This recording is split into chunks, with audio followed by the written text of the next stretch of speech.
Kajian Tahdzibul Akhlak masih tentang penyakit hati nomor 10 ya, al-kibru. Al-kibru ya, karena ini penyakit hati ini takabur yang ada di dalam hati. Ya, sekarang ini masih alamatul kibri judulnya ya, yaitu gejala terdapatnya takabur itu di dalam hati. Ya, dimana di awal judul ini diterangkan bahwa al-kibru itu seringkali tersembunyi sehingga orangnya tidak menyadari. Itu masalahnya ya. Seringkali itu al-kibru itu ada di dalam hati, tapi orangnya sendiri tidak menyadari. Nah, maka dari gejala-gejala ini ya, ciri-cirinya, gejala-gejalanya, nah bisa diketahui itu bahwa di dalam hati itu ada takabur, ya, kibria atau al-kibru. Ada 9 ya seluruhnya, tinggal dua lagi nih ya, yang ketujuh, yang terakhir ini kemarin tentang pakaian ya, tentang berpakaian. Artinya tidak terasa dalam hal berpakaian itu di dalam dirinya gitu, yang menunjukkan adanya al-kibru. Nah, sekarang yang baru nih, yang nomor 8 ya, tinggal 2 lagi nih ya. Yang nomor yang ke-8, ayyastan kifa anda watil fakiri la anda watil ghina wasyarif. Apa namanya ya, tidak mau bergaul, intinya ya, tidak mau bergaul dengan orang-orang miskin. Yang berbeda ya, kalau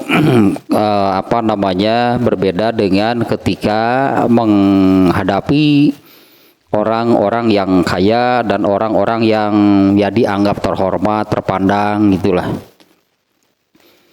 Nah, kalau misalnya mengadakan satu acara, entah apalah itunya, mengadakan satu acara, nah mereka tidak mau mengundang, tidak mau didatangi oleh orang-orang miskin. Khusus itu yang datangnya juga gitulah, pakai tiket segala. Undangan pernikahan saja pakai tiket. Nah, gitu menu datang di pakai sendal, wah mau bisa. Ya itulah gampang ya temannya, tidak mau kalau punya acara, itu acara apapun lah. An yastan kifa anda watil fakiri la anda watil ghina wasyarif. Ya, tidak mau mengundang orang-orang miskin, yang beda dengan itunya berbeda dengan dia mengundang orang-orang kaya, orang-orang yang dianggap terhormat, dianggap terpandang. Dan secara umum ya tidak mau bergaul, tidak mau bergaul dengan orang-orang miskin. Bahkan mungkin ngobrol saja merasa malu karena terlihat ngobrol dengan orang miskin. Seolah-olah gitulah ya, itu sudah menunjukkan artinya ya, dirinya siapa. Nanti kalau ngobrol dengan orang miskin lalu dilihat oleh orang, wah jatuh harkat martabat saya. Seolah-olah dia akan menjadi rendah gitu ya. Seolah-olah dia akan menjadinya rendah, jatuh gitu ya, karena kedapatan berbicara dengan orang-orang miskin. Padahal kan kalau orang kafir ya, orang kafir itu kan jelas gitu, jelas, sangat jelasnya menurut Allahnya, sangat jelas nyata berdasarkan banyak ayat lah yang menerangkan kalau orang kafir takabur pasti. Ya kalau orang kafir pasti takabur. Karena kan arti al-kibru, takabur, kibria itu kan batrul haq wa gom sunnas. Kan takabur itu demikian ya menurut hadisnya, menurut sabda Rasulullah SAW itu takabur itu kan batrul haq. Orang-orang kafir takabur pasti. Nah bahkan yang pertama takabur itu yaitu iblisnya ketika diperintah sujud itu kan aba wastakbaro. Itu di Al-Baqarah berapa 34 itu ya, aba wastakbaro, dia menolak perintah Allah untuk sujud kepada Adam. Menolaknya aba wastakbaro, taye takabur te, wastakbaro te, dan bersikap takabur. Wa kana minal kafirin, dan iblis itu termasuk golongan kafir. Jadi pantasnya kalau pantas tepat gitu ya kalau Rasulullah SAW menyebutkan yang disebut al-kibru, kibria, takabur itu adalah batrul haq, yang pokok menolak al-haq. Nah, orang kafir pasti demikian. Nah di surat ini kan di surat Al-Maun, ya auzubillahi minasyaitonirrajim, bismillahirrahmanirrahim. Awalnya juga sudah seperti ini kan ayat ini, surat ini kan aro'aitallazi yukadzibu biddin, kafir nih. Bagaimana menurut kamu aro'aita allazi yukadzibu biddin, tentang orang-orang yang mendustakan agama, menolak, mengingkari, mendustakan, ini kafir nih. Aro'aitallazi yukadzibu biddin fazalikal ladzi yad'ul yatim. Nah ini sikap mereka seperti ini. Fazalikal ladzi yad'ul yatim, mereka itu orang-orang yang menistakan lah mungkin disebutannya ya, menistakan, merendahkan anak-anak yatim. Fazalikal ladzi yad'ul yatim wala yahuddu ala ta'amil miskin. Dan mereka itu wala yahullu ala ta'amil miskin, dan mereka itu orang-orang kafir itu tidak mendorong itu untuk memberi makan orang-orang miskin. Nah ini ciri khas, karena ini ayat kan yang menyebutkan demikian. Ini diantara ciri khas orang yang mendustakan agama, orang kafir pasti seperti itu. Nah, kalaupun misalnya seperti seperti dulu di kejadian tsunami di Aceh itu tahun berapa ya, 2004 2006 itu ya, kalau nggak salah kejadian tsunami itu di Aceh. Itu kan banyak kemudian datangnya bantuan kemanusiaan dari secara internasional dari berbagai negara, itu banyak, termasuk dari negara-negara kafir. Nah apakah benar itu mereka itu bahasa kitanya itu tulus gitunya, ikhlas, ulah ikhlas atau tulus lah gitunya dalam membantu? Mana ada orang kafir demikian. Ya, apalagi kan Aceh kan itu dikenal lah sebut Serambi Mekah, dikenal dengan makanya disandarkan disebut Serambi Mekah itu kan Islam lah artinya ya. Nah apakah mereka itu benar gitu tulusnya memberikan bantuan? Ya kan ada, pasti mereka itu memanfaatkan situasi entah seperti apalahnya, pasti mereka ada kepentingan. Karena itulah ciri khasnya yang disebutkan di dalam surat Al-Maun tadi, orang kafir pasti demikian. Al-Quran itu pasti benar. Fazalikal ladzi yad'ul yatim, mereka itu malah, nah kalau mereka misalnya melakukan kebaikan terhadap anak yatim, apa iya tulus moal pasti. Karena orang kafir itu pasti demikian. Yad'ul yatim, mereka itu justru malah menyengsarakan, menistakan anak yatim. Nah, kalaupun mereka melakukan kebaikan, pasti ada udang di atas bakwan. Ya, ini pasti ada apa-apanya ini. Ya, wala yahudu ala ta'amil miskin, dan juga tidak tidak maulah menganjurkan memberi makan orang-orang miskin. Nah, ini tentang kafir nih ya, ayat ini. Nah, adapun al-kibrunya yang awal gitu kan, yang awal takabur itu tadi kan iblis. Yang awal gitu, makhluk pertama gitulahnya yang bersikap takabur itu adalah iblis. Yaitu yang tadinya menolak perintah Allah, sementara apa yang datang dari Allah itu adalah al-haq, benar gitu. Apa Allah salah gitu? Nah, ini apa Allah salah itu memerintahkan iblis sujud kepada Adam? Dan yang diperintah sujud oleh Allah itu kan bukan hanya iblis, malaikat semuanya diperintah untuk sujud kepada Adam. Malaikat mereka yakin, ya mereka yakinnya bahwa apa yang dari Allah itu pasti benar. Fasajadu kan di dalam ayatnya itu, maka semua malaikat itu sujud. Fasajadu illa iblis, nah kecuali iblis.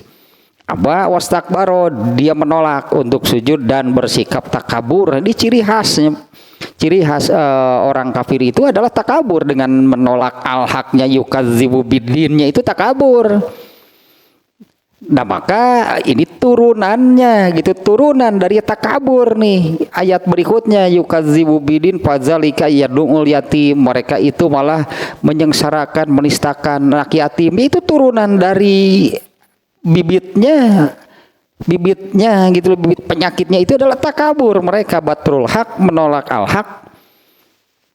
Maka yad'ul yatim wala yahudu ala ta'amil miskin, mereka juga tidak mau memberi makan anak miskin. Nah ini nih,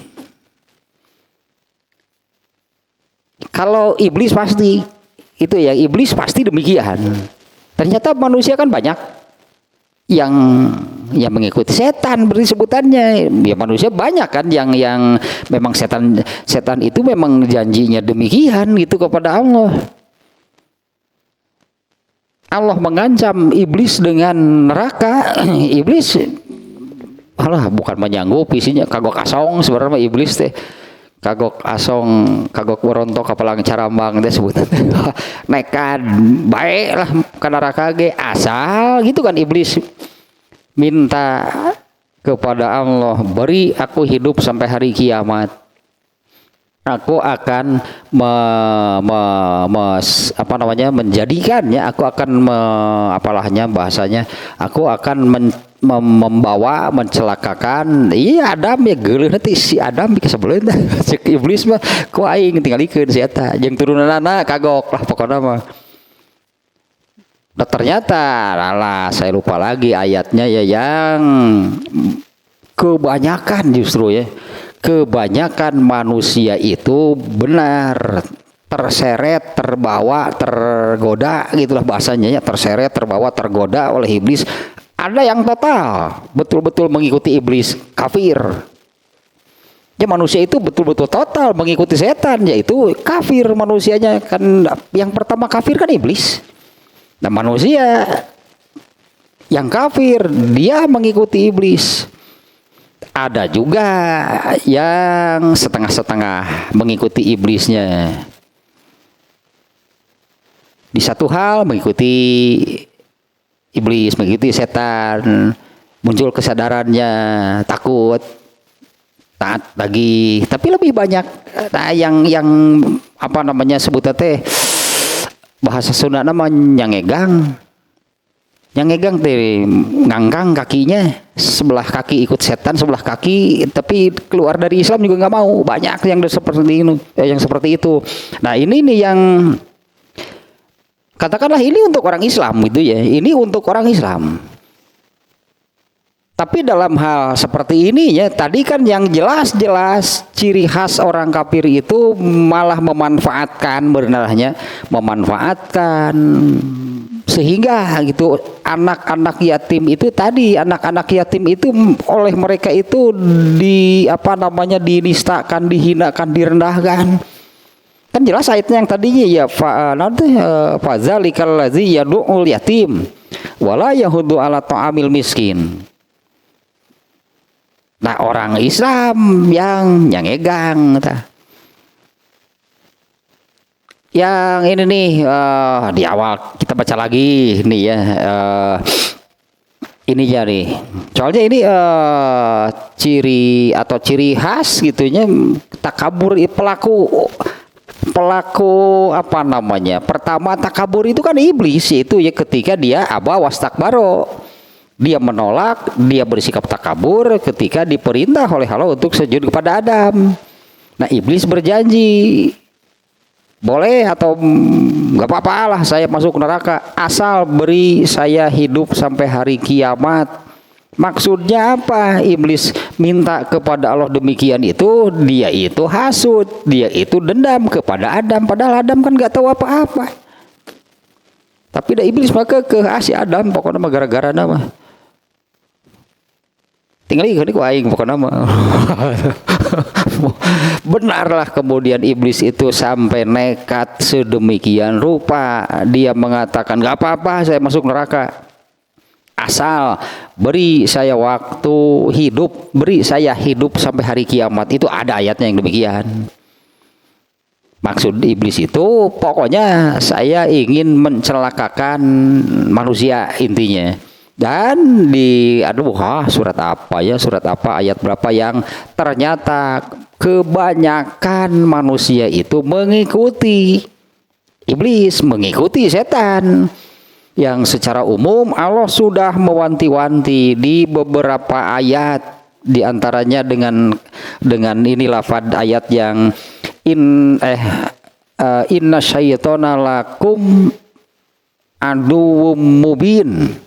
Sesungguhnya setan itu bagi kalian itu musuh yang nyata, musuh sesungguhnya, musuh terbesar manusia itu setan. Tapi malah diikuti. Ada yang total tadi mengikutinya, betul-betul total mengikuti iblis, mengikuti setan, betul-betul jadi kafir. Nah, kalau sudah menjadi kafir, nah ini tadi soal seperti ini ya, tidak mau bergaul dengan miskin, tidak mau, itu sebetulnya turunan itu dari kafir, itu ciri khas mereka. Tapi kan kemudian kalau kita bicara di sini katakanlah ini untuk orang Islam kan. Nah, orang Islamnya ternyata mengikuti kelakuan setan sebetulnya. Yaitu yang tadinya fazalikal ladzi yad'ul yatim wala yahudu ala ta'amil miskin. Mereka itu anak yatim itu direndahkan, dihinakan, dinistakan, dimanfaatkan. Wala yahudu ala ta'amil miskin, mereka pun tidak mau. Nah, dengan di sini kan ciri ketakaburan itu ya. Mereka itu tidak mau bergaul dengan orang-orang miskin. Kalau mengadakan acara itu mereka tidak mau mengundang orang-orang miskin. Saya lupa lagi di redaksi hadisnya juga nyari belum ketemu apa bahasanya ya, saya lupa lagi nih. Kalau ada satu acara demikian, entah ini makanannya ini saya lupa lagi nih, saya takut salah nih, lupa nih apa ini makanan ini jadi haram gitu atau tidak berkah gitu kalau ini dikhususkan untuk orang-orang kaya, orang-orang miskin tidak boleh ikut. Itu ada hadis yang demikiannya, apabila mengadakan satu acara itu, saya lupa lagi ini makanannya ini jadi nggak berkah, haram atau gimana lah, saya lupa lagi masalah itu nama. Yang saya ingat itu kalau di acara itu dikhususkan untuk orang-orang kaya, sementara orang-orang miskinnya itu tidak boleh. Nah, itu ciri ketakaburan. Dan ya pasti ciri ketakaburan karena di surat Al-Maun tadi, itulah ciri khas mereka, itulah ciri khas orang kafir. Ciri khas orang allazi yukadzibu biddin. Ciri khas orang yang mendustakan agama. Dua tadinya fadzalikal ladzi yad'ul yatim wal yahudu ala ta'amil miskin. Jadi sampai di situ udah orang kafir mah. Di surat Al-Maun itu kan berikutnya kan fawailul lil musallin. Ini sudah bicara orang-orang munafik. Fawailul lil musallin itu penjelasan tentang orang-orang munafik. Mana ada orang kafir sholat? Kalau ini kan sholat. Fawailul lil musallin kan celakalah bagi orang yang sholat. Sebetulnya ayat itu bicara tentang orang munafik. Di zaman Rasulullah SAW, Abdullah bin Ubay dan kawan-kawan mereka kan sholat, tapi celakalah itu mereka dengan sholatnya itu mereka celaka. Ini kan dua-duanya ini banyak diikuti oleh orang Islam. Orang Islam yang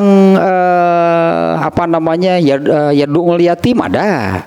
Orang Islam yang wala yahudu ala ta'amil miskin ada. Orang Islam yang wailun lil musallin ada. Padahal dulu ini untuk orang kafir, untuk kaum munafiknya Allah bicara fawailul lil musallin itu untuk Abdullah bin Ubay dan kawan-kawan.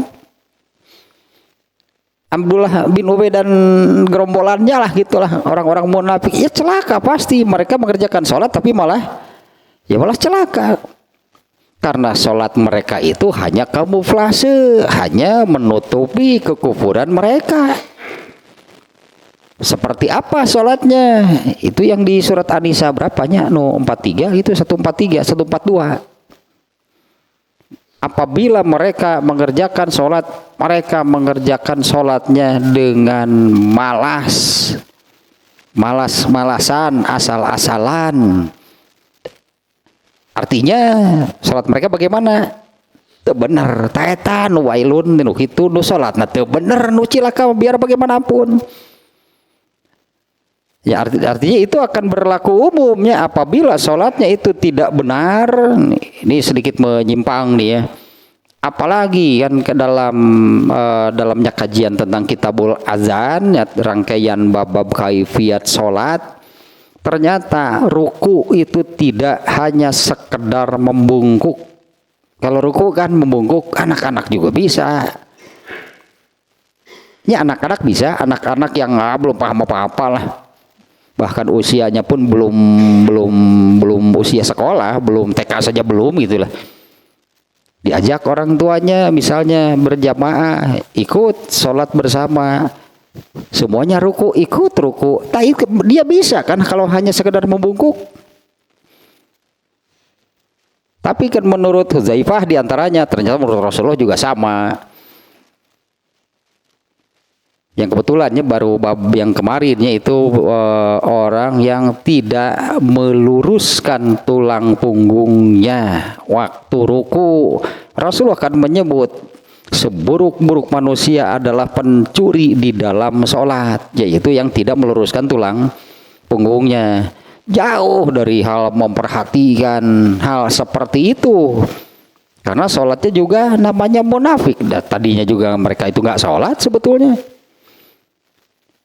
Itu teh ayat ieu teh ya aja An-Nisa 142. Sesungguhnya orang-orang munafik itu membohongi Allah dan Allah akan membalas tipuan mereka. Dan apabila mereka berdiri sholat, mereka berdiri dengan malas. Ini orang munafiknya. Sesungguhnya orang-orang munafik, ayatnya pun ya redaksinya demikian. Innal munafikin, munafik nih, sesungguhnya orang-orang munafik yukhadi'unallah, mereka itu membohongi, mereka itu menurut mereka aslinya mereka menipu Allah. Bukan Allah bisa ditipu benar. Khawatirnya cik urang teh karunya ya jelema. Sesungguhnya orang-orang munafik itu menipu Allah. Wa huwa khadi'uhum, Allah akan membalas tipuan mereka. Wa iza qamu ila sholat, nah ini nih, apabila mereka berdiri sholat, mengerjakan sholat, qamu kusala, mereka itu mengerjakannya malas, mereka mengerjakannya asal-asalan. Mereka itu mengerjakannya dengan kemalasan. Mereka mengerjakannya jelas terpaksa, berarti kan ya terpaksa kan mereka sholat. Karena kalau mereka tidak sholat kan ketahuan bahwa mereka kafir. Wailun itu bicara yang seperti ini. Orang Islam ada nggak yang wailun? Banyak, berarti yang bagaimana? Nah, mereka orang munafik sholatnya bagaimana? Asal ruku asal bungkuk, berdiri asal berdiri, sujud asal sujud. Kesimpulannya nggak benar kan sholat mereka itu, mana benar itu kan sholat yang mereka kerjakan. Nah, sehingga wailun lah sholat seperti itu. Nah, orang Islam juga kena oleh hal yang demikian. Nah, ini juga sama nih ya, bab sekarang yang ke-8 nih ya, ciri nih di dalam hati ada al-kibru itu adalah tidak mau mengundang kalau ada acara itu ya. Tidak mau mengundang orang-orang miskin, tidak mau bergaul, tidak mau berbicara dengan orang-orang miskin. Padahal nah, yang demikian itu kan ciri yang tadi. Fadzalikal ladzi yad'ul yatim wa la yahuddu ala ta'amil miskin. Itu ciri khas orang kafir. Dan orang kafir itu pasti takabur gitu kan. Orang kafir itu pasti takabur, dengan menjadi kafirnya saja kan mereka itu sudah takabur, mereka itu batrul hak. Makanya pastinya pas pisan gitu kan, tepat kalau Rasulullah menyebutkan at-takabburu itu adalah batrul hak wa gomsun nas. Takabur itu adalah tadi yukadzibu bidin, kalau bahasa ayat mah. Yang namanya takabur itu adalah mereka menolak agama, yukadzibu bidin, menolak, mengingkari, mendustakan agama. Badan gomsun nasnya kalau menurut ayat tadi yaitu fadzalikal ladzi yad'ul yatim wala yahuddu ala ta'amil miskin. Itu gomsun nas, mereka merendahkan manusia, mereka menghinakan manusia. Nah, kalau dalam ininya ya, ini kan gejala, ini simptomnya gitu ya. Di dalam hati seseorang ada takabur itu, iya rada ilfil gitu lah menjeng nu miskin tip. Wah, iya berarti takaburnya, ada takabur itu di dalam dirinya. Ini soal rasa, soal di dalam hati kan, yang gitu disebut teh. Aya ilfil kan miskin nih gitu, bukannya kalau di dalam ayatnya tadinya seharusnya kan semestinya kan malah menganjurkan. Memang yang disebut di sana yahuddu ala ta'amil miskin. Ya, tidak menganjurkan untuk memberi makan. Bukan hanya soal memberi makan, berarti kan urusan, katakanlah urusan atau hubungan dengan orang-orang miskin bukan hanya urusan makannya. Itu hanya mewakili saja, tidak mau tidak menganjurkan gitu untuk memberi makan orang miskin. Nah, intinya mah eta lah, kalau di dalam hati itu ada mung aja miskin tah eta teh takabur, eta berarti di dalam hati itu ada ketakaburan. Ya ilfilnya bahasa orang nama di ngobrol datang orang miskin, wah bubar ya. Ayo murah, ya kismin ya. Ayo fakir miskol cerai lah. Gak mau gitulahnya, pokoknya bergaul intinya bukan hanya sekedar mengundang. Ini kan hanya salah satu bentuknya saja yang yang disebutkan di sini, tidak mau mengundang orang-orang miskin. Nah, soal tadinya katakanlah sebuah acara yang kemudian mengundang orang, saya lupa lagi itu redaksi hadisnya, tapi saya ingat ada hadis yang demikian tadinya. Entah itu makanan jadi haram atau apa itu, saya gak beraninya, lupa lagi nih hadisnya. Yang di sana itu tidak maunya dihadiri oleh orang miskin. Kurang lebih demikianlah hadisnya. Datalah yang ke-8 namanya berarti terkait dengan orang miskin. Yang jelas tadinya di dalam ayatnya Allah sudah menyebutkan demikian. Orang-orang yang yukadzibu biddin itu wala yahuddu ala ta'amil miskin. Intinya mereka itu tidak mau memperhatikan orang-orang miskin. Kalaupun ada, tadi teh, kalaupun ada apa-apa bantuan terhadap orang miskin, biasa bari diparoto terus selfie kemudian diupload. Ada maksudna geuleun rek ngabantu, meureun antu eta mah. Maksudnya bukan untuk membantu. Di tukang we logo, apalah pokoknya ada eta maksudna ge lah. Bukan tulus, sebutnya betul-betul tulus untuk yang tadilahnya intinya kan membantu, sebutannya lahnya membantu orang-orang miskin, bukan.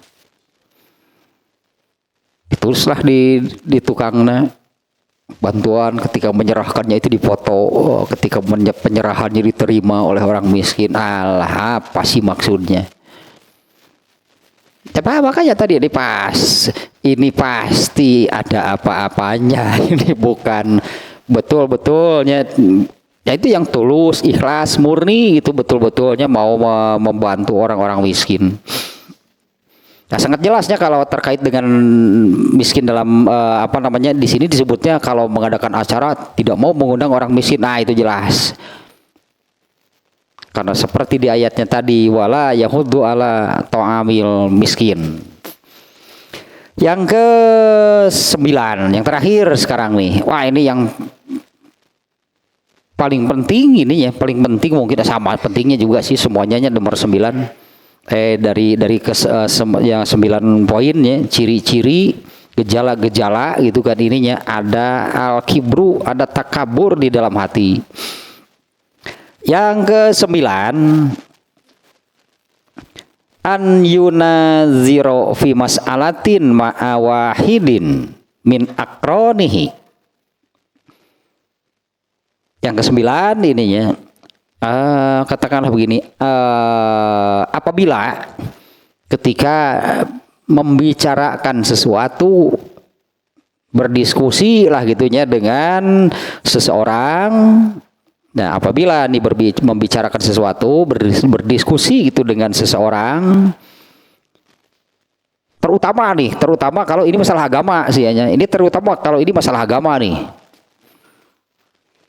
Soalnya kalau urusan keduniaan mah kalem lah, urusan keduniaan sebut nanti urusan keduniaan mah kalaupun benar atau salah kan enggak ada masalah apa-apa, artinya enggak ada dosa, enggak ada pahala kalau urusan keduniaan.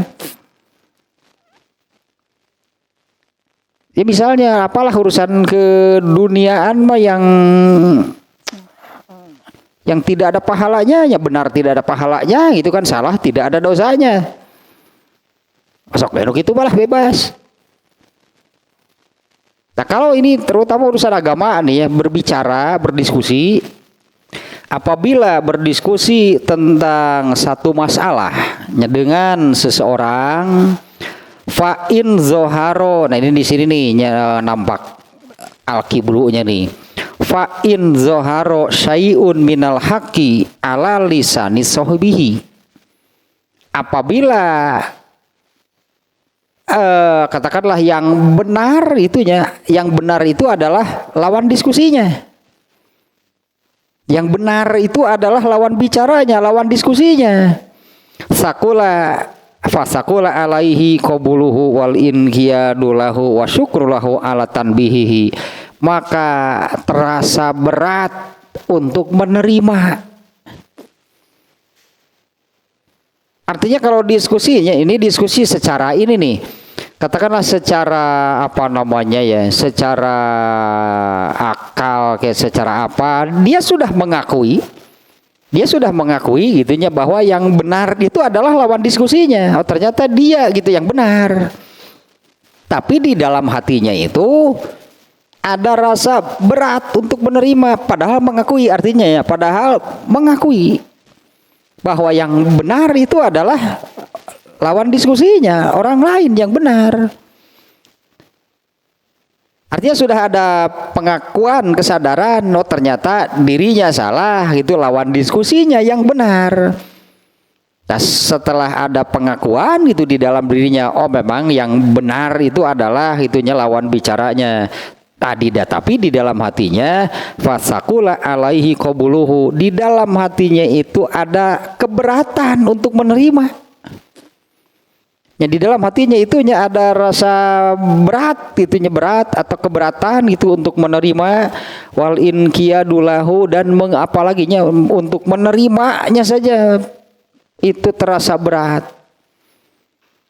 Wal inqiyadulahu, dan mengikuti, menerima, mengikuti, ditambah lagi ini dengan seperti ini, wasyukrulahu ala tanbihi, dia bersyukur karena sekarang dia sudah tahu yang benarnya. Mestinya demikian kan, oh sekarang jadi jelas kan al-haq, kebenaran itu hanya munculnya melalui orang lain, kudu ti manehna gitu. Emang manehna teh bener wae da moal kalau kumaha ge. Apa dia selalu benar gitunya? Mana ada manusia yang demikian. Apalagi kalau soal agama nih, kalau soal agama tentu kan Rasulullah SAW ya. Rasulullah SAW kan sebagai sumber dari agama, karena Allah kan menurunkan agama Islam ini hanya melalui Rasulullah SAW. Urusan agama, makanya kan ini yang tadi saya katakan, urusan dunia kalau diskusi bicaranya gitu ya, mendiskusikan suatu masalah itu urusan keduniaan, nah kalem lah nu gitu mah bebas si A yang benar nggak ada pahalanya, oh si B salah nggak dosa, artinya bagi si A nggak ada pahalanya meskipun benar karena ini urusan keduniaan. Si B ini ternyata yang salah, nggak ada dosanya karena ini urusan keduniaan. Sudah di sini juga sudah dibahas hal yang demikiannya, judulnya gitu dia amrud dunya, urusan keduniaan. Yaitu contohnya itu Rasulullah SAW yang ketika datang ke Madinah melihat petani kurma, karena kan Madinah memang daerah pertanian. Rasulullah SAW melihat itu kan orang-orang di sana, orang-orang Madinah sedang mengawin-ngawinkan kurma. Ya, Rasulullah SAW melihatnya, Rasulullah SAW melihat mereka, lalu Rasulullah mengatakan, kenapa mesti dikawin-kawinkan? Biarkan saja nanti juga berbuah sendiri. Itu tapi hanya kepada satu orang, sehingga bukan kepada seluruh orang Madinah. Rasulullah melihat itu seseorang itu di Madinah yang melakukan demikian. Rasulullah mengatakan, kenapa mesti dikawin-kawinkan? Biarkan saja nanti juga berbuah sendiri. Ternyata berhenti, padahal dia sudah bertani kurma sudah turun temurun dan seperti itu caranya dan berhasil kan. Kemudian mengikuti apa yang dikatakan oleh Rasulullah tadi, ternyata hancur, tidak berbuah. Kemudian orang ini kan mengadu kepada Rasulullah, ini Rasulullah bagaimana? Sudah saya ikuti, kurang lebih demikiannya, sudah saya ikuti saran yang Tuhan sampaikan. Emang gimana? Pohon kurma saya sekarang nggak berbuah. Nah kemudian Rasulullah berbicara normatifnya. Iza kana syai'un min umuri dunyakum fa antum a'lamu bihi. Jika sesuatu itu merupakan urusan dunia kalian, fa antum a'lamu bihi, kalian lebih paham. Artinya Rasulullah menyerahkan sepenuhnya, udah gak usah tanya ke saya gitu lah. Ya silakanlah. Rasulullah membebaskan, kalian yang lebih paham, kalian yang lebih tahu, terserah mau kalian bagaimana. Nah kenapa Rasulullah membebaskan demikian? Nah karena ini urusan keduniaan itu, artinya kalaupun benar nggak ada pahalanya. Artinya jangan takut salah, karena kalaupun salah nggak berdosa. Nah lanjutannya, wa amma umuru dinikum fa ilayya. Tapi kalau itu urusan agama kalian, fa ilayya, maka datanglah kepadaku. Contohnya ini juga kan populer kan, contoh ini juga sering ya di saya sampaikan nih. Waktu mau waktu mau menjalani perang Khandaq kan Rasulullah mengajak diskusi para sahabat.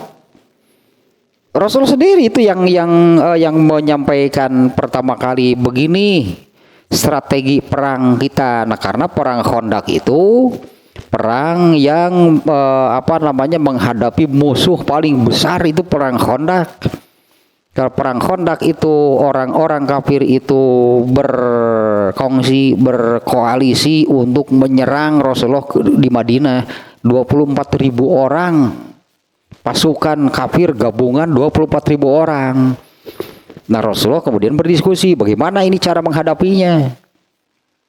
Rasulullah menyampaikan strategi yang begini perang kita kali ini. Nah, Salman Al-Farisi kan Rasulullah itu wahyu bukan? Bukan. Bagaimana kalau saya punya pikiran, punya ide, punya gagasan, gitulahnya punya opini. Ya coba bagaimana? Nah, itu munculnya dari Salman Al-Farisi dan Rasulullah mengakui, nah itu yang dipakai. Ternyata benar kan perang Khandaq.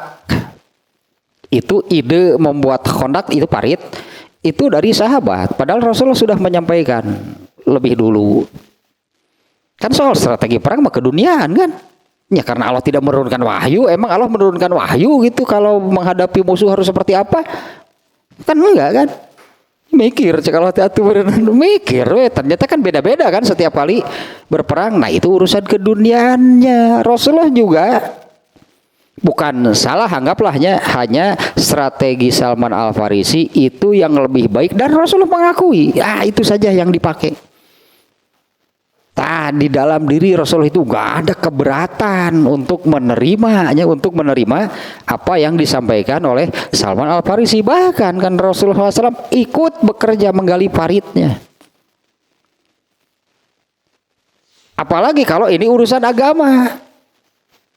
Karena urusan agama itu antara al-haq dan batil gitu kan. Al-haq dan batil. Kalau urusan agama ini urusannya antara pahala dan dosa. Nah, kembali nih ke sini nih ya.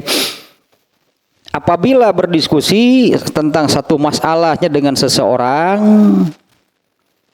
kemudian muncullah atau ternyata yang benar itu ya, fa in zoharo syai'un minal haq ala lisani sahibihi. Nah, ternyata munculnya kebenaran, munculnya al-haq itu dari lawan diskusinya, dari lawan bicaranya. Memang tidak menolak, artinya karena dia juga mengakui bahwa ini memang yang benar yang ini, tapi di dalam hatinya fasakula alaihi qabuluhu, ada keberatan untuk menerimanya.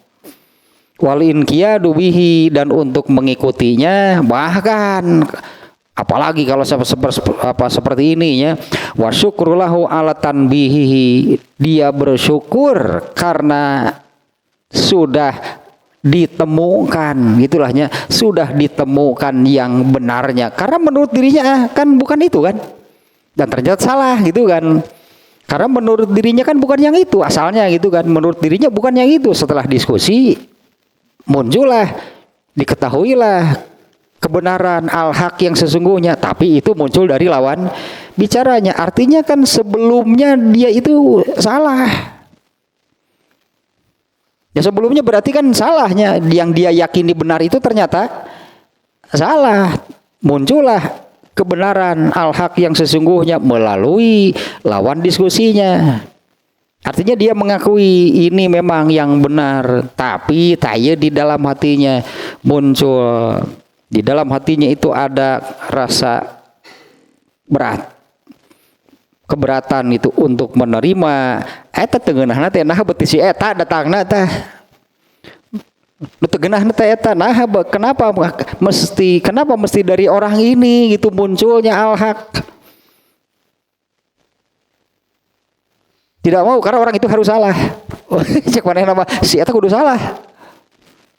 Artinya kan demikian kan, dia berpikir bahwa orang ini harus salah, yang benar itu harus saya.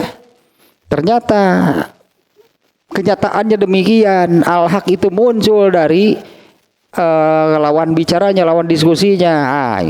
Berat di dalam dirinya ada al-kibru. Artinya kan menilai dirinya yang selalu benar dan orang lain selalu salah. Ya akan seperti ini, berarti ada rasa keberatan di dalam hatinya yang menerima hal tersebut, kemudian mengikutinya, bahkan yang paling yang paling hebat lah gitunya, bersyukur kan mestinya karena telah didapatkan gitunya al-haq yang sesungguhnya. Eta nu tegenah nama nah beuti si eta datangna. Kenapa dari orang lain bukan dari dirinya? Artinya kan itu orang itu sudah menilai, sudah memvonis bahwa kalau dirinya selalu benar, orang lain selalu salah. Padahal contohnya kan Rasul SAW juga soal kurma. Itu kan soal kurma salah. Ternyata Rasulullah kan yang benar ya mereka petani kurma yang sudah bertahun-tahun dengan cara demikian dan berhasil. Nah Rasulullah tahu kurma dari mana? Soal menanamnya ya, Rasulullah tahu menanam kurma dari mana? Rasulullah itu kan lahir dan besar di Mekah. Mekah itu batu seluruhnya. Ayo nawe tetanggalan teh dulu nggak ada.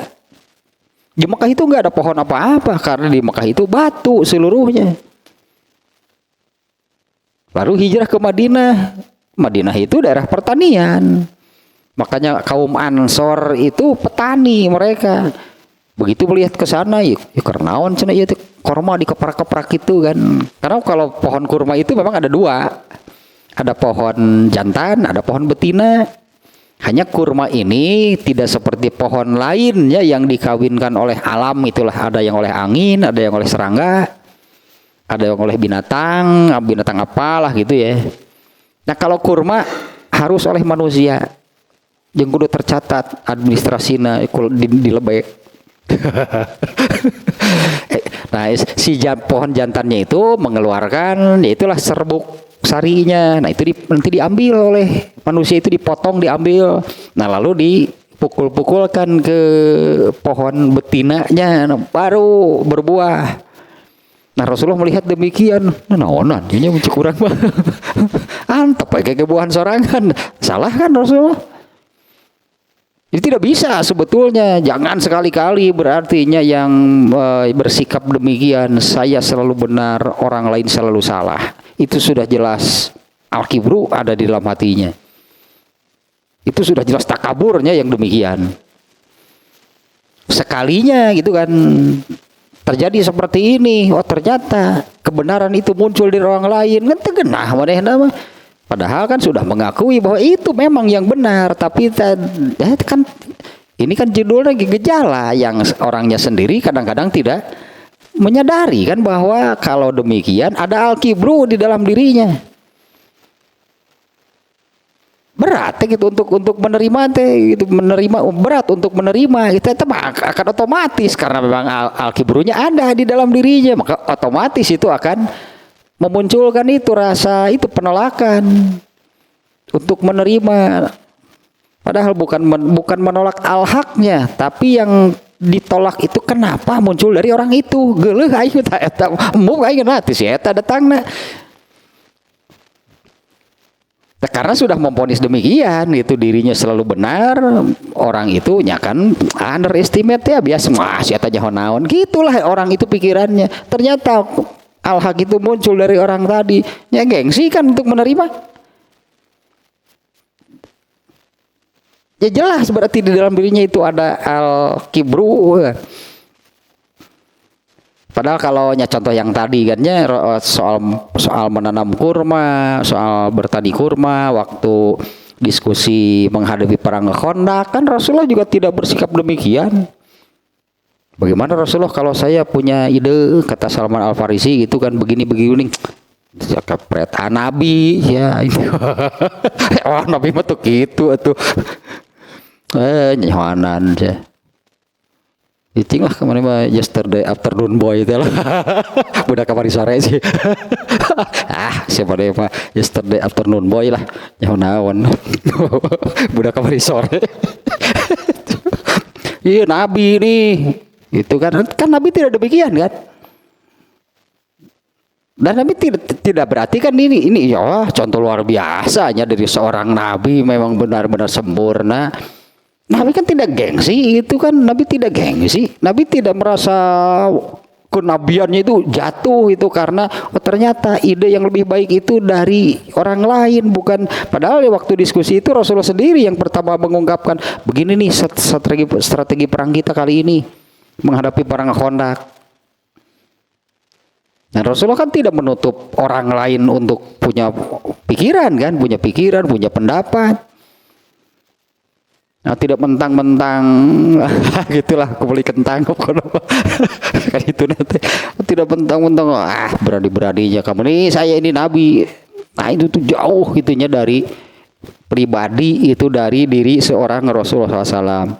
Apalagi sampai ke ini yang tiga disebutnya ada gitu rasa berat di dalam dirinya itu untuk menerima.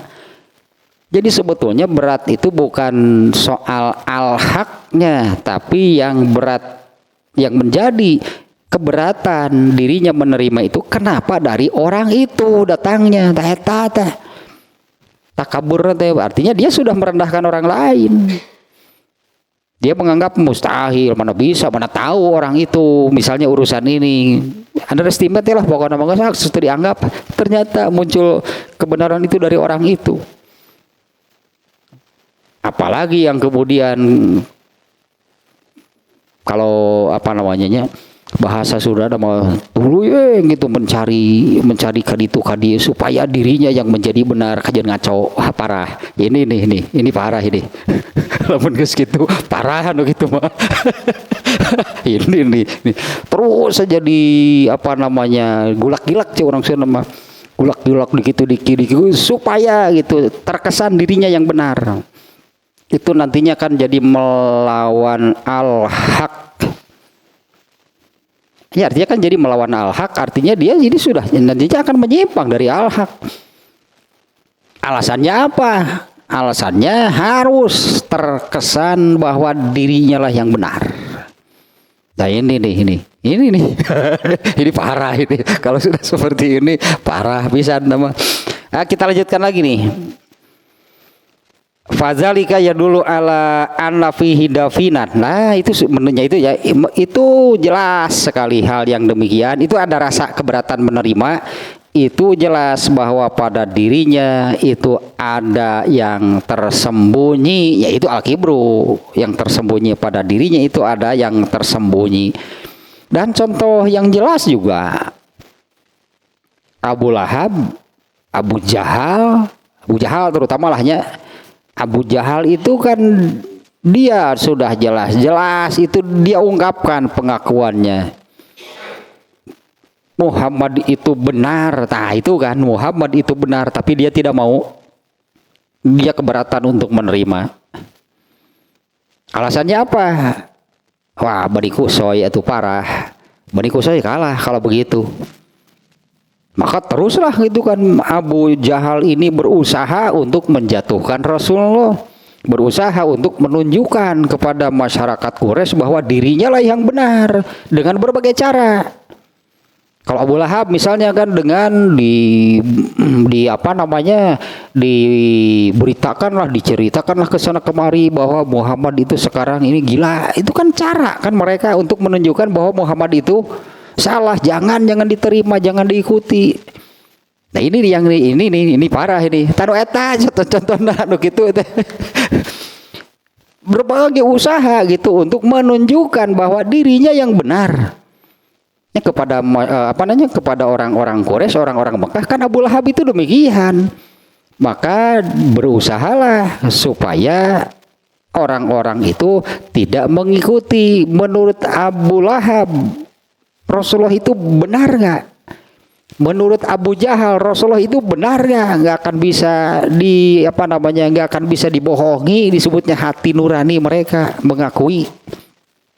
Tapi tidak mau kan, karena kebenaran itu datang dari Rasulullah. Keberatan mereka gitu untuk menerima, mengikuti, apalagi bersyukur kan mestinya. Bersyukur nih bahwa ada nabi sekarang yang menunjukkan mereka. Ada nabi yang ya, surat Al-Jumu'ah ayat 2 diantaranya. Mestinya bersyukur artinya ya. Huwallazi ba'atsa fil ummiyina rasulan. Allah lah, dialah yang mengutus. Wa huwallazi ba'atsa fil ummiyina rasulan. Dialah yang mengutus di kalangan orang-orang yang ummi, yang buta huruf itu seorang rasul min anfusihim, dari kalangan mereka sendiri. Yatlu alaihim ayatihi, yang membacakan kepada mereka ayat-ayatnya, ayat-ayat Al-Qur'an, ayat-ayat Allah. Wa yuzakkihim, ininya yang membersihkan mereka dari kekotoran akidah, kekotoran akhlak, kekotoran amal. Wa yuzakkihim wa yu'allimuhumul kitab wal hikmah. Rasul ini yang mengajarkan ilmu dan hikmah, yang mengajarkannya Alkitab, Al-Quran dan hikmah. Wa in kanu min qablu lafi dhalalim mubin, padahal sebelumnya mereka lafi dhalalim mubin itu berada dalam kesesatan yang nyata. Orang Yahudi, orang Nasrani sama sikapnya demikian. Embung nah batnu eta nabina, sama kan artinya. Ya, orang Yahudi, orang Nasrani mereka tidak mau beriman saat itu karena kenapa nabinya yang ini? Tetap ulah nu eta. Mereka tidak mau nabinya itu Muhammad SAW, mereka tidak mau. Kenapa nabinya yang ini? Karena mereka underestimate, dia kan turunan hamba sahaya. Itu alasan Yahudi Nasrani itu, karena mereka tahu bahwa Rasulullah SAW ini garis keturunan Ismail, Nabi Ismail, ke atasnya itu Nabi Ismail. Nabi Ismail itu kan ibunya hamba sahaya. Tak iyalah masalah nama anger. Masalah nama anger.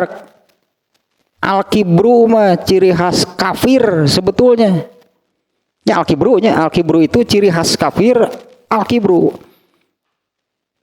Nah, orang Islam ya inilah orang Islam yang latat ba'unna sunnah man kana qablakum. Orang Islamnya yang mengikuti cara-cara hidup orang kafir, termasuk yang ini ikut-ikutan. Kenapa orang Islam di dalam hatinya ada al-kibru?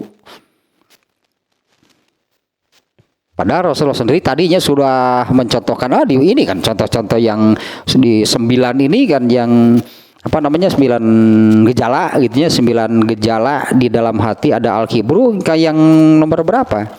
Rasulullah juga kan sudah mengajarkan waktu ini diantaranya kemarinnya. Beliau berjalan menuju kuburan Baqi sendirian. Kemudian ternyata sahabat mengikuti dari belakang. Begitu tahu ada sahabat, beberapa orang sahabat yang mengikutinya dari belakang. Rasulullah kan memerintahkan para sahabat itu, ayo kalian jalan di depan. Kemudian para sahabat bertanya, mengapa melakukan demikian? Aku takut suara langkah kaki kalian di belakangku itu menjadikan, tetap memunculkan al-kibru di dalam hati. Aku takut muncul al-kibru dari apa? Dari soal berjalan saja. Apa saya harus selalu di depan, cek Nabi teh? Oke, sekalian di depan juga nggak apa-apa. Justru kalau saya harus selalu di depan, berko ngarana gitu teh. Itu apalan berko ngarana teh kajian teh hurung. Berko teh lampu sepeda zaman dulu. Itu apalun berko, malah apalun berko naon stengkas, apal tuh stengkas. Nemu apalun malah apalun stengkas naon eta mah. Ketinggalan geus kolot pisan. Nah, kembali lagi ke sini lah. Nah, itu menunjukkan bahwa di dalam hatinya, pada dirinya ada yang tersembunyi. Ini al-kibru. Orang ini sendiri tidak merasa. Nah, ini kan di awal tadi makanya saya diulangnya. Ini gejala-gejala bahwa pada diri seseorang ada al-kibru. Di mana orangnya sendiri tidak menyadari, tidak merasa ada al-kibru. Dari gejala inilah gitu ketahuan bahwa sebetulnya pada diri seseorang itu ada al-kibru. Orang seperti ini tidak merasa dirinya takabur. Yang ya dari gejala yang ke-9 ya. Dia mengakui, dia menerima, padahal di dalam hatinya keberatan gitunya, keberatan. Di dalam hatinya itu ada keberatan. Dia mengakui bahwa yang benar, bahwa al-haq itu katakanlah sudah ditemukan, sudah muncul hanya melalui lawan diskusinya. Tapi di dalam dirinya ada keberatan. Secara lisan dia taslim sebutnya, dia menerima, memang mengakui itu benar, tapi di dalam dirinya ada batur mau apalin moal. Karena kalau menurut zahirnya dia juga menerima. Oh iya ini nih yang benar nih. Deal lah. Padahal di dalam dirinya ada rasa keberatan. Dan yang menjadi rasa keberatannya itu sebetulnya bukan menolak al-haqnya, tapi kenapa gitu al-haq itu muncul dari orang itu. Berarti dia sudah merendahkan orang tersebut. Seharusnya menurutnya kan dari dirinya lah, karena dirinya ini kan yang saya kan sebagai ngereta dia siapa gitulah palingnya. Nah, berarti di dalam dirinya itu ada yang tersembunyi. Fal yattaqillaha fihi. Nah ininya dari sini kita ikuti, ini kalimat-kalimatnya bagus nih. Fal yattaqillaha fihi, bertakwalah kepada Allah dari hal tersebut. Ya, fal yattaqillaha fihi, bertakwalah kepada Allah dari hal seperti ini. Wa yastagilla bi ilajihi, hendaklah menyibukkan diri, di sini sebutnya ya, hendaklah menyibukkan diri dengan penyembuhannya, sembuhkan gitu yang demikian. Bertakwalah kepada Allah dari hal seperti itu, dan hendaknya menyibukkan diri, bahasa di sininya menyibukkan diri dengan atau untuk menyembuhkan hal tersebut dengan cara bi an yukallifa nafsahu masakula alaihi, paksakan apa yang muncul keberatan itu, artinya harus dilawan. Ya kenapa sih mesti keberatan? Ya rasa keberatan yang munculnya itu harus dilawan. Ya kenapa mesti keberatan? Apa salahnya kalau al-haq itu datang dari orang itu? Ya apa salahnya? Kenapa mesti keberatan kalau al-haq itu munculnya datangnya dari orang tersebut, dari lawan bicaranya? Ada contohnya yang demikian, contoh Rasulullah itu banyak ternyata contoh yang demikian. Misalnya azan, munculnya azan dari siapa? Kan munculnya azan itu kan dari sahabat kan. Kemudian Rasulullah yang itu artinya Rasulullah mengakui, nah itu saja yang dipakai. Ya, azan itu munculnya dari sahabat. Kemudian yang kemarin nih yang terbarunya yang baru kita kaji. Ketika sholat berjamaah kan ada salah seorang makmum yang setelah mengucapkan Allahumma Rabbana walakal hamdu, dia menambah hamdan katsiran thayyiban mubarakan fi. Rasulullah menilai, nah itu baik. Kan tidak keberatan kan Rasulullahnya, hal itu datang dari jalannya melalui sahabat, meskipun syariat itu nanti berarti Nabi menyetujui taeta gitu ketetapan hukum nama dari Nabi, meskipun awal kemunculannya itu dari sahabat. Nggak ada agama dari sahabat, dari Nabi. Tetapi kemunculannya itu kan seperti azan, itulah cara Allah menurunkan syariat agama Islam itu ada yang bukan melalui sahabat sih sebetulnya ya. Karena pada akhirnya kalau Nabi menyetujui, artinya Nabi yang menjadi penetapnya lah gitunya, yang yang menjadi penetapnya. Contohnya dua, tentang azan, tentang bacaan hamdan katsiran thayyiban mubarakan fi, Nabi nggak keberatan kalau memang itu al-haq. Ya kalau itu al-haq kan Nabi tidak keberatan kan, Nabi malah hanya katakanlah Nabi malah bergembira, bersyukur kan, di sini kan bersyukur. Tidak merasa berat untuk menerima, mengikuti dan bersyukur. Nah, mestinya bersyukur karena al-haq itu sudah ditemukan. Nah, maka bertakwalah kepada Allah dari hal tersebut. Ya kenapa? Ya kenapa? Apa keberatannya? Apa salahnya kalau al-haq itu datang dari orang lain, bukan dari dirinya? Nah, hendaklah menyibukkan diri dengan menyembuhkan dan memaksakan dirinya untuk mengantisipasi, untuk menolak rasa keberatan tersebut. Minal i'tirofi bil haq, untuk mengakui, menerima kalau al-haq itu muncul melalui orang lain. Nah, jadi sebetulnya saya ingat ini dulu nih nasihat almarhumnya Ustadz Usman. Lamun nu bener gitu ya, bahasa Sunda sih. Mun nu bener teh aya di batur gitu. Naon hesena orang naon hesena urang robah pan urang mah hayang nu bener. Nah, orang terjemahkeun. Ada bahasa Indonesia. Kalau ternyata kebenaran itu datang dari orang lain, nah sebetulnya cocok dengan ininya. Apa sulitnya kita menerima dan kita berubah? Ternyata yang benar itu dari orang lain ya.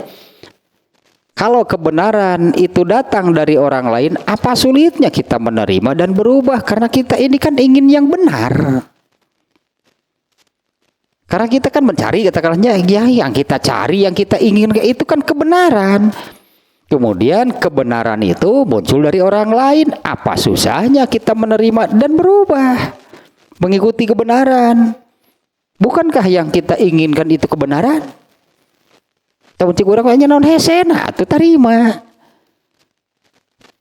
Lamun bener teh gitu lah, lamun nu bener teh aya di batur gitu naon hesena urang robah, pan urang mah yang nu bener.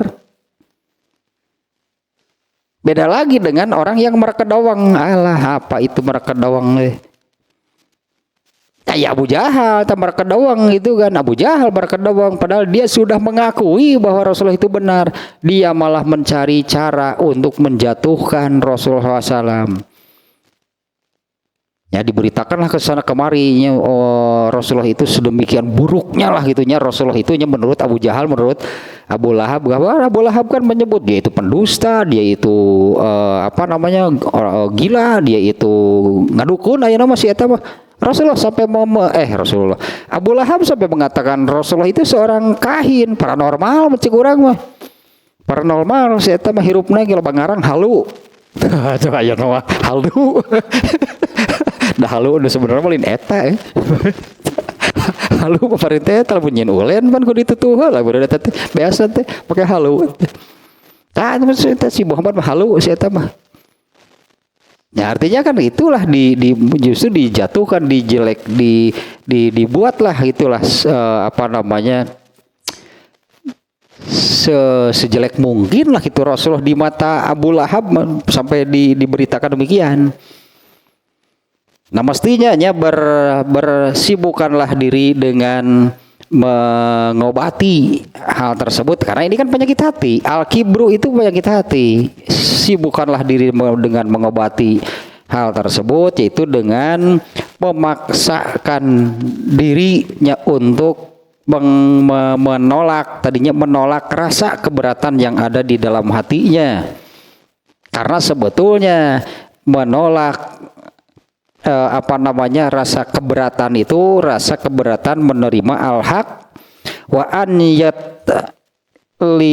yatlaqal lisana bil hamdi. Nah kemudian seharusnya kan malah lisannya itu katakanlah lisannya itu mestinya secara spontan malah begitu al-haq, begitu kebenaran itu muncul ditemukan mestinya yang terucap itu adalah alhamdulillah. Artinya al-haq ini sekarang sudah ada, sudah ditemukan. Ya, asalnya kan diskusi, artinya kan belum kan. Ketika diskusi berarti kan belum ditemukan kan al-haq itu ya, kebenaran itu yang mana kemudian ditemukan mestinya kan. Mestinya lisannya secara spontan mengucapkan alhamdulillah, kemudian memuji kepada Allah, wa yukirro ala nafsihi bil ajuz, dan mengakui kekurangan dirinya. Nah ini yang nu gengsi itu. Ya justru kan mestinya demikian ya. Wa yukirro ala nafsihi bil ajuzi, Mestinya dia mengakui kekurangan dan kelemahan dirinya, bisyukrihi alal istifazati, dengan bersyukurnya karena akan mendapatkan manfaat. Apalagi kalau ini bagus nih, bukan yang parah ini bagus nih. Kalau ini bagus nih. Wa yakula ma ahsana ma faton talahu. Muncul orang menawannya justru yang mestinya ditunjukkan itu rasa kagum. Hebat kamu bisa menemukan. Berat pasti. Ya untuk mengatakan demikiannya kepada lawan diskusinya, itu kepada lawan bicaranya, ma ahsana ma faton talahu. Oh jero pikiran ente, mohon untuk ngomong gitu ngaku udah menimung atuh. Benar kamu kepikirnya berenang sama kamu itu terpikir, sama kamu itu bisa terpahami sampai kepada hal yang demikian. Jauh sih kan aku melontarkan pengakuan demikian maka batur teh. Ayo nyebut gelo sih eta mah. Normal sih eta mah cenah. Kemana karo pemikir teh. Bener itu bener teh. Dasar. Loba aja lah padok ieu teh kan bade Pak Bro. Banyak ini terjadi nih di kalangan orang Islam yang seperti ini. Kudu manehna we bener teh. Batur mah selalu salah. Harus selalu dirinya, kebenaran itu datang dari dirinya. Nah, apalagi harus sampai mengatakan seperti ini, ya ma'ah santa ma faton talahu. Wah luar biasa ternyata pikiran kamu itu memang itu memang pengakuan lah, bentuk pengakuan. Wa qad kuntu ghafilan anhu, sementara oleh saya sendiri tadi tidak terpikir. Saya pastikan ngaku sih kieu teh. Wah, oleh saya itu sebelumnya itu tidak terpikirnya yang demikian. Pajazakallahu khairan, tuh nganuhunkeun jazakumullah khairan kasiron, kudu namanya panggih dengan kebenaran teh mestinya pajazakallahu khairan. Mudah-mudahan Allah memberikan balasan yang baik. Fal hikmatu dolatul mu'mini, ya fal hikmatu nya dolatul mu'mini, apa nih ya? Pajazakallahu khairan fal hikmatu, apa nih namanya? Hikmah itu kesesatan orang yang beriman atau terbebas, mungkinnya di sininya orang yang beriman gitu terbebas dari kesalahan itu, dari kesesatan karena sudah ditemukan yang benarnya. Fa iza wajadaha yan bagi ayaskuro man dallahu. Nah, apabila menemukan yang demikian, mestinya dia berterima kasih kepada orang yang telah menunjukkannya. Fa iza wazaba ala zalika marmarotin mutawaliyatin. Nah, kalau harusnya kan mestinya demikian tadinya, menerima bahkan bersyukur, ngadoakeun tadi jazakumullah. Karena sekarang kebenaran itu sudah muncul, sudah ditemukan. Nah, apabila, tapi ini harus dilatih, nukarya teh mesti dilatih, tidak mudah, tidak semudah membalikan telapak tangan. Ketika diketahui dirinya salah, marah terus saja berkelit mencari alasan, mencari pembenaran. Tah hese jeung jelema nu kieu teh. Ya, untuk menjadi orang yang tulus, itunya ikhlas menerima itu kalau kebenaran itu muncul dari orang lain. Sudah jelas-jelas dirinya salah, malah terus saja berkelit berbelit untuk mencari pembenaran, seolah-olah dirinya yang benar.